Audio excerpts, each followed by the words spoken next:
अथांग पसरलेल्या सागरातून ज्यावेळेला खलाशी आपापल्या नौका घेऊन प्रवास करत असत, त्यावेळेला काही काळानंतर दिशांचं भान सुटत असे. कारण जिकडे नजर जावी तिकडे पाणीच पाणी, दुसरं काहीच नाही. ज्यांचा काही अभ्यास आहे ते नक्षत्रांच्या स्थानांवरून दिशा निर्णय करून घेत असत, मात्र बहुसंख्यांना ते माहिती नसे. मग अशा वेळेला नाविकांच्या मदतीला दीपस्तंभ येत असे.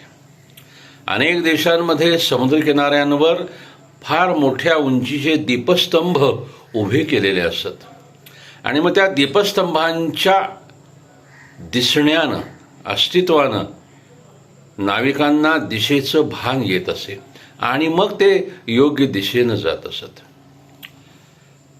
आपले सर्व संत, ऋषी, मुनी, संशोधक, शास्त्रज्ञ, समाजकारणी हे दीपस्तंभच आहेत.